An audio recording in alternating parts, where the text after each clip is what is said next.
Congresswoman. It is so great to be here with all of you in Oxnard, California. I have really been looking forward to this, and I know that outside we have a huge overflow crowd. I hope they can hear me. We set up the sound. We're sorry you can't be in here, but what a great way to spend part of a Saturday afternoon. I want to thank Congresswoman Brownlee for that wonderful introduction. We're very proud to have her in the Congress. I look forward to working with her if I'm so fortunate enough to be president on your behalf. I want to thank Representative Doss Williams. I want to thank the superintendent, Dr. Penelope De Leon, Principal Gary Maeda. I want to thank the Hueneme High School community and particularly this great band. I am so pleased you're here. You look great in your uniforms. Really, terrific.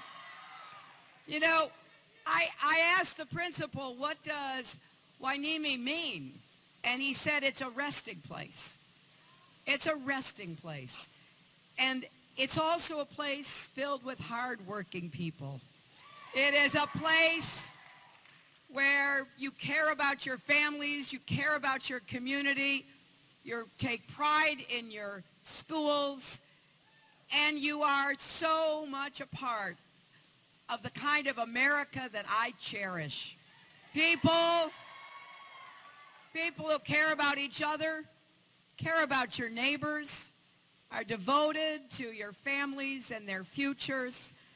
That is who we are as Americans. Let us never, ever forget that. We are stronger together.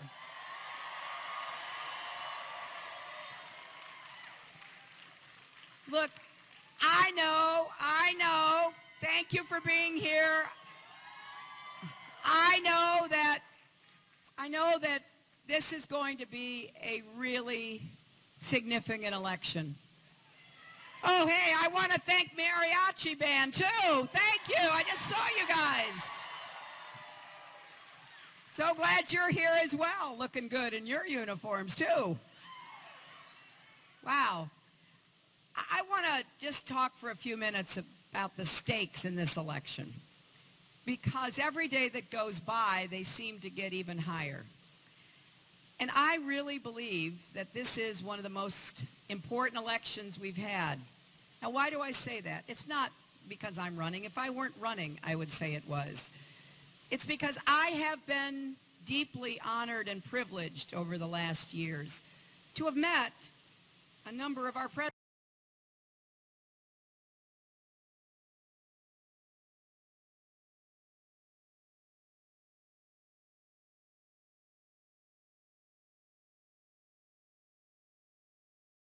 How important it is that the person we vote for understands that everything you say matters. Matters here at home, matters around the world. Because when you are seeking, and certainly when you are serving as President of the United States, the entire world is listening. We bear a responsibility of leadership. I'm proud of that.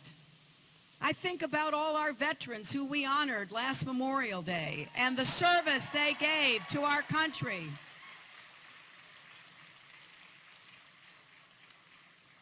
And I know that to every generation, that responsibility befalls. So when I talk about what's at stake here, I'm talking about the tests that you should expect anybody running for president to pass.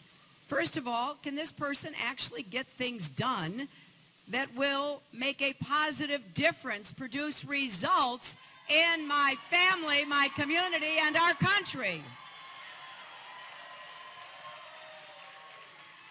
Secondly, can this person protect America and lead the world with strength and steadiness? And thirdly, can this person unify our country? Well, honestly, I think it's fair to say on each of those tests, Donald Trump fails. Take the first one. I've been putting out for more than a year what I think we can do together to create more good-paying jobs with rising incomes. There is nothing more important to a hard-working American than a good job with a future that can give you a good standard of living for yourself and your family. We need more good jobs. We need to get incomes rising. I've laid out plans. We need more jobs in infrastructure, our roads, our bridges, our tunnels, our ports, our airports. We need more advanced manufacturing jobs, jobs that can't be exported but instead come back from overseas to put people to work right here in Oxnard and across California. We need to combat climate change with more clean, renewable energy jobs. California has been leading the way, but there is still a lot of work to be done in energy efficiency, in solar, wind, everything else. I've said let's make a plan to install 500 million more solar panels by the end of my first term and enough clean energy to power every home in America by the end of my second term. Those are jobs that have to be done right here. And they're good, important jobs with purpose and a good income. Now, Donald Trump has no plans. And basically he says climate change is a Chinese hoax. Sort of sounds like Trump University, if you ask me.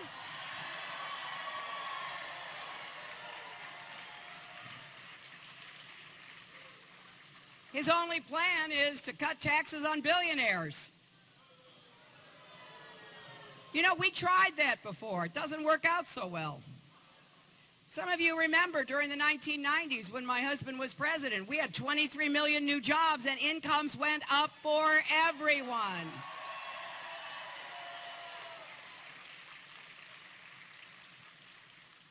We were on the right track, right?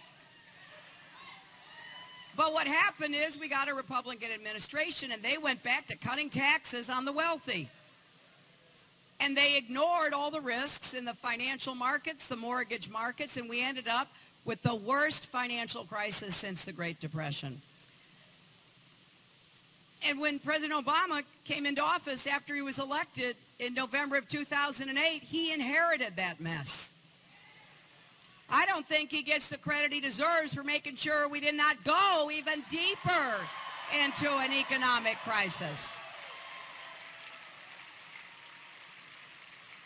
So now we are standing, but we're not yet running, and that's why I've got these very specific ideas about what we can do to really get the economy pumping, get more people back into the job market, and get those incomes rising.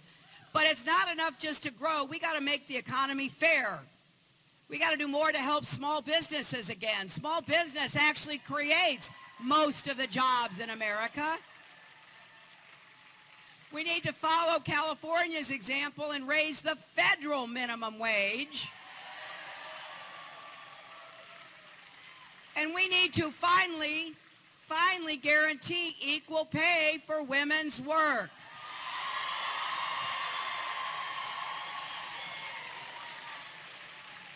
Now, this is not just a woman's issue.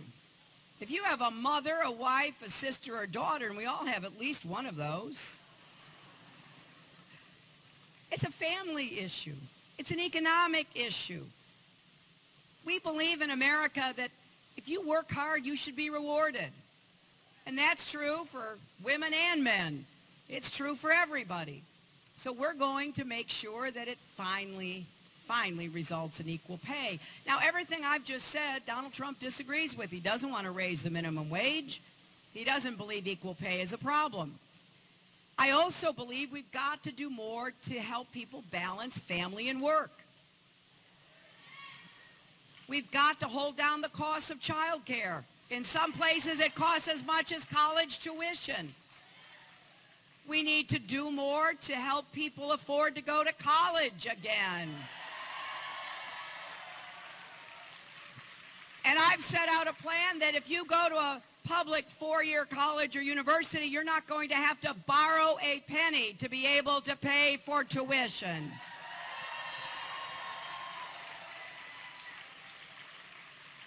And we need to do more to get the debt off of the backs of people who have student debt right now. What I'm interested in is how we lift up families, provide more support for families, because when families are strong, America is strong. Now, when I talk like this, which I've been talking like this for about 40 years, when I talk like this, Donald Trump accuses me of playing the woman's card. Well, I'll tell you what, you know what's coming. If equal pay, raising the minimum wage, making child care affordable, protecting a woman's right to choose is playing the woman's card, then deal me in.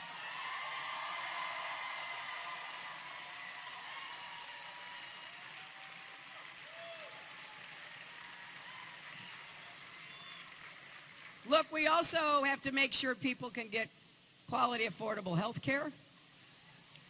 I will defend the Affordable Care Act. Before there was something called Obamacare, there was something called Hillary Care, so I know how important this is. But we've got to get the costs down. Premiums, copays, deductibles, prescription drug costs, they're going up too fast. And we got to do two more things. We have to do a better job treating mental health and addiction.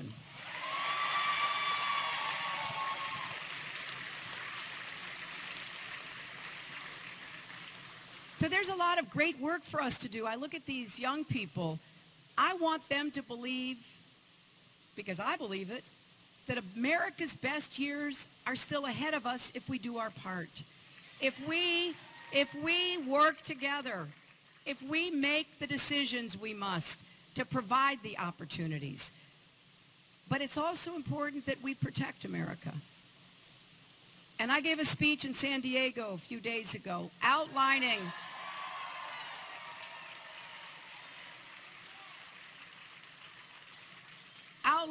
all of the reasons why I do not think Donald Trump is qualified to be commander-in-chief.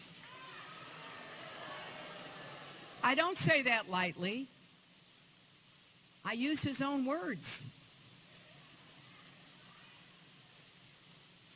When someone running for president attacks our closest allies and praises dictators, I don't know what to make of that. When someone running for president says we should pull out of our major defense alliance, namely NATO, and he doesn't really care whether countries like Japan, South Korea, and Saudi Arabia get nuclear weapons, that's dangerous. When he says that he wants to return to torture and that he's going to order our military to kill the families of suspected terrorists, that's not only against our values, that violates international law. But it also runs counter to the honor of our country and the honor of the men and women who serve in our armed forces. And I want to tell you,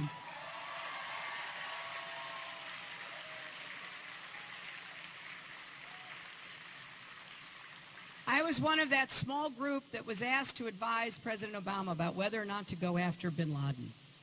We had intelligence that pointed to an odd-looking big compound in a city in Pakistan that was a military garrison city. That's where their equivalent of West Point was. A lot of active duty, retired military lived there. So we knew we had to get it right. I was very committed to bringing bin Laden to justice because I was a senator from New York on 9/11. I was at ground zero within 24 hours of our being attacked. I saw what it meant for us to have 3,000 people murdered. So I was going to do what I could, but it had to be done in a very careful, thoughtful way. So we studied the intelligence. We worked on this for hours. And then at the end, the president went around and asked everybody for their opinion. It was a very experienced group of people, but we didn't all agree. Some said, well, I just don't think the intelligence is strong enough. We shouldn't do it. Others said, look, I think it's strong enough, but I don't want to risk our special forces going into Pakistani territory, so let's just use a missile. And others said, it's strong enough, and we've got to send in special forces because otherwise we will never know if we got him. And I was in that last category, and we all gave our opinions. There's 2 points I want to make to you. The president, at the end of listening, said he was going to retire and ponder carefully what he should do. Because you can have all the experts, you can have all the good advisors, but at the end of the day, these hard choices have to be made by the president. And the president made the decision, and the raid was carried out. And during that raid, some of you may have seen the movie or read about it, one of the helicopters clipped its tail going in to land in the courtyard of the compound, which meant it was disabled. Which meant that after the SEAL team got into the compound, fought with the bodyguards of bin Laden, one of his adult sons, and then bin Laden himself, they had to blow up that helicopter before they could leave. And here's what I want you to know. They stopped and took precious seconds to take all the women and children out of that compound, so that when they blew that copter, they would not be putting those lives at risk. Now, those were, let's face it, those were wives of terrorists. Those were children of terrorists, including bin Laden's. But that, my friends, is what American honor looks like.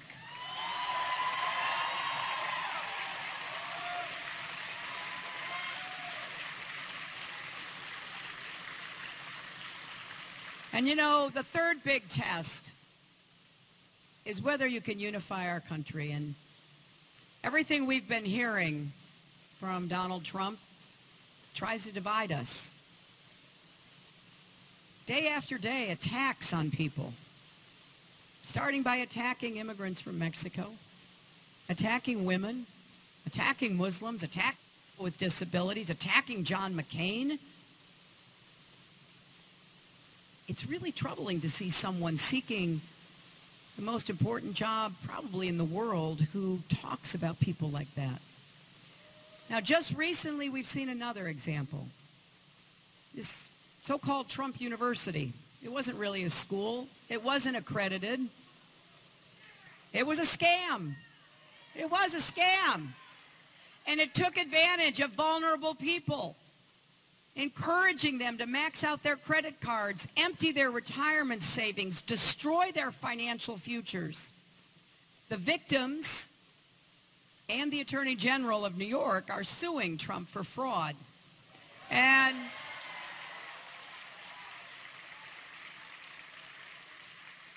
Donald's own employees are testifying that it was a fraud. Now, how does Trump respond?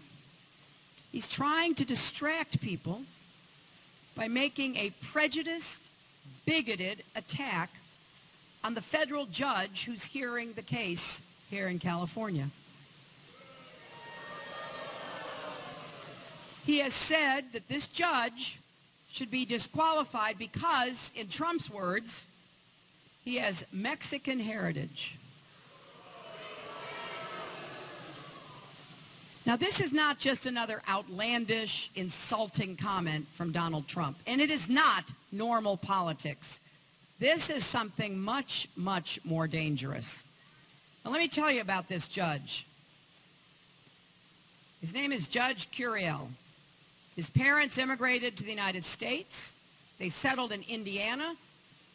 That's where their 4 children, including the judge, were born. And the last time I checked, Indiana was part of the United States of America.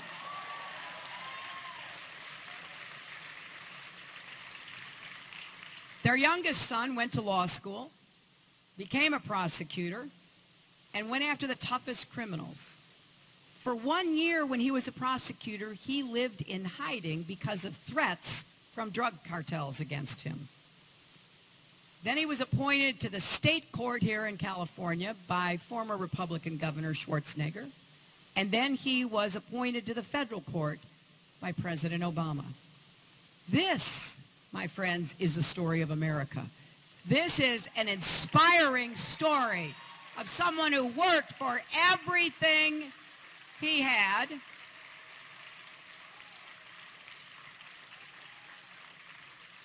It's a story that makes me proud. Judge Curiel is as much of an American as I am, and he's as much of an American as Donald Trump is.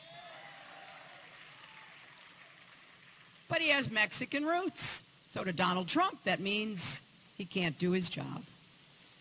Well, Donald Trump's not just wrong about Judge Curiel, he's wrong about America. He's wrong about what makes this country great. And on a day that we are mourning Muhammad Ali, it's worth remembering that we live in a country where people can break down barriers, where they can worship their own God, where they can choose their own name, and where they can lead and follow their dreams as far as their hard work and talent will take them.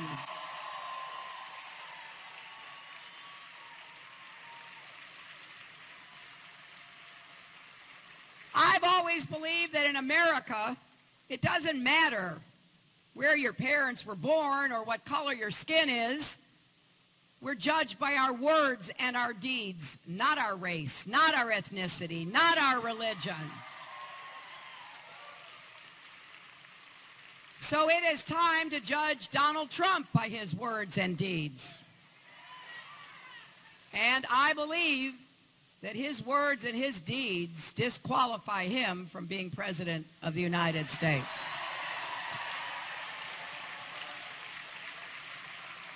Now, I also believe that we have to stand up for what makes our country great, because we are great. I am tired of Donald Trump tearing our country down, insulting our country. But that doesn't mean we rest on our laurels. We have work to do. It means young people have to pursue their education and work as hard as they can to go as far as they possibly can reach.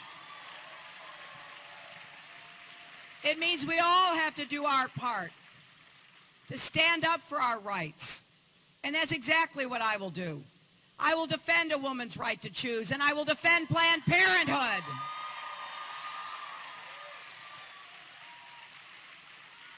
I will defend marriage equality and work to end discrimination against the LGBT community. I will defend voting rights and work to appoint Supreme Court justices who reverse Citizens United and get the money out of politics.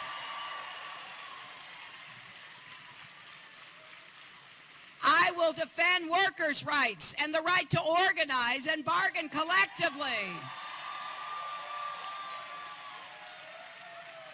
I will introduce legislation within the first 100 days, if I'm fortunate enough to be president, to achieve comprehensive immigration reform with a path to citizenship.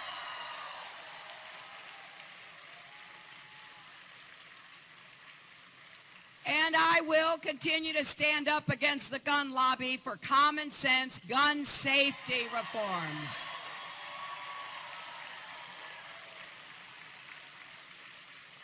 That's why I'm telling you what I want to do, because I want you to know. I'm not going to just give you slogans and rhetoric. I want you to know what I will try to do if I'm your president, and I want you to hold me accountable.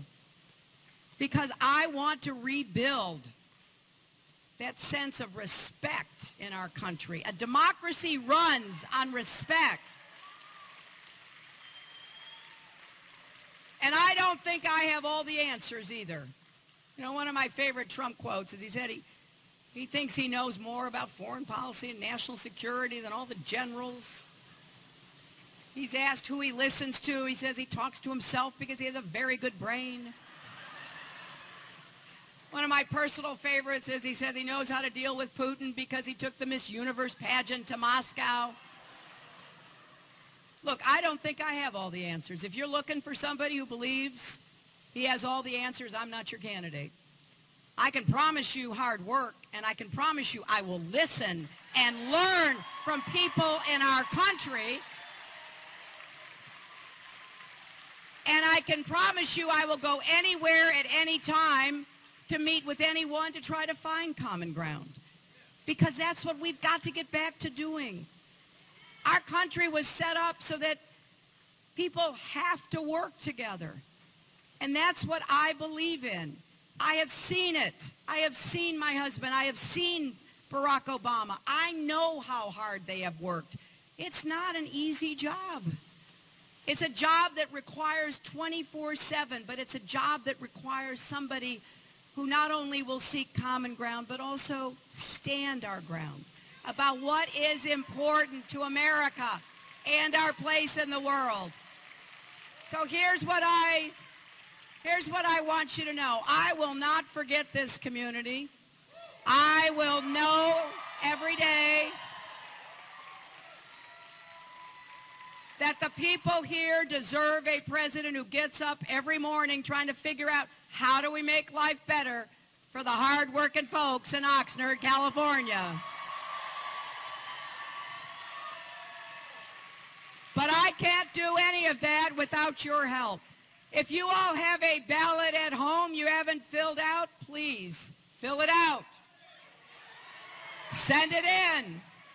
I would be honored to have your support. And if you don't, come out and vote on June 7th.